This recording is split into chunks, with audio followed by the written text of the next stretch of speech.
Hujan deras memicu jebolnya tanggul Sungai Kaliombo di Desa Ketitangwetan, Kecamatan Batangan Pati, Jawa Tengah, Jumat pagi.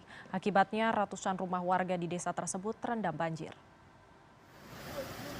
Dengan peralatan seadanya, warga mencoba membuat tanggul darurat untuk menahan derasnya arus Sungai Ketitangwetan akibat tanggul yang jebol dan menyebabkan banjir di pemukiman warga.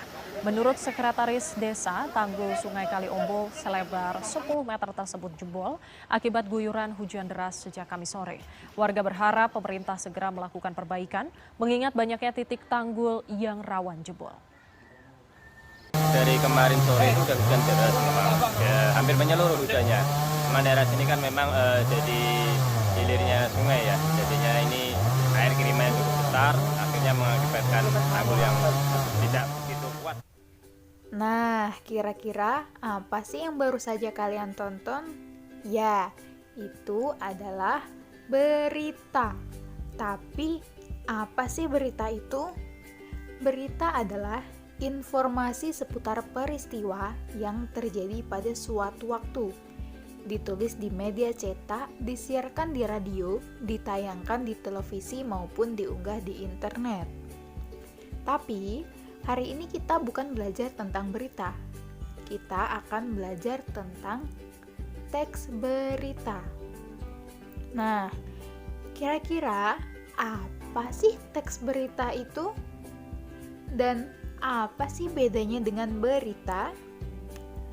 Perbedaannya ialah berita merupakan informasi seputar peristiwa yang terjadi pada suatu waktu yang ditulis di media cetak, disiarkan di radio, ditayangkan di televisi maupun diunggah di internet. Sedangkan teks berita ialah teks yang berisi mengenai peristiwa yang terjadi di dunia pada suatu waktu tertentu. Secara garis besarnya, berita adalah suatu informasi, sedangkan teks berita merupakan naskah dari informasi tersebut. Baik berita atau teks berita, keduanya memiliki ciri-ciri, yaitu ciri-ciri dari teks berita. Yang pertama ada faktual, yaitu berdasarkan fakta atau kejadian yang nyata, yang benar-benar terjadi. Yang kedua ada aktual, yaitu terkini atau terbaru, yang baru saja terjadi. Yang ketiga ada unik, peristiwanya menarik dan penting untuk banyak orang. Yang keempat ada komunikatif, yaitu bahasanya mudah dimengerti, yang bisa dipahami oleh khalayak umum. Yang kelima ada sistematis atau lengkap, yaitu disusun secara berurutan berdasarkan peristiwa dan bersifat lengkap. Nah, lengkap di sini yang dimaksud apa? Yang dimaksud ialah ketika memenuhi unsur-unsur dari teks berita itu sendiri. Nah, unsur teks berita itu apa?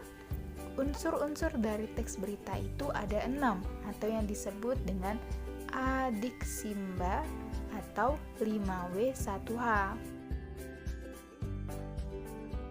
Ada apa atau what, yang kedua ada di mana atau where, kapan atau when, siapa atau who, mengapa atau why, dan yang keenam bagaimana atau who.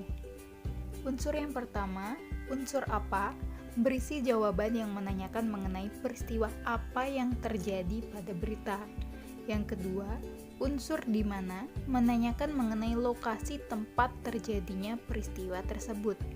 Yang ketiga, unsur kapan, menanyakan mengenai waktu terjadinya peristiwa. Unsur siapa, menanyakan tokoh siapa saja yang terlibat dalam peristiwa tersebut. Unsur mengapa, menanyakan mengenai alasan atau sebab akibat terjadinya peristiwa tersebut. Dan yang keenam, unsur bagaimana, menanyakan mengenai kronologi terjadinya peristiwa tersebut. Sekian pemaparan materi dari saya. Terima kasih.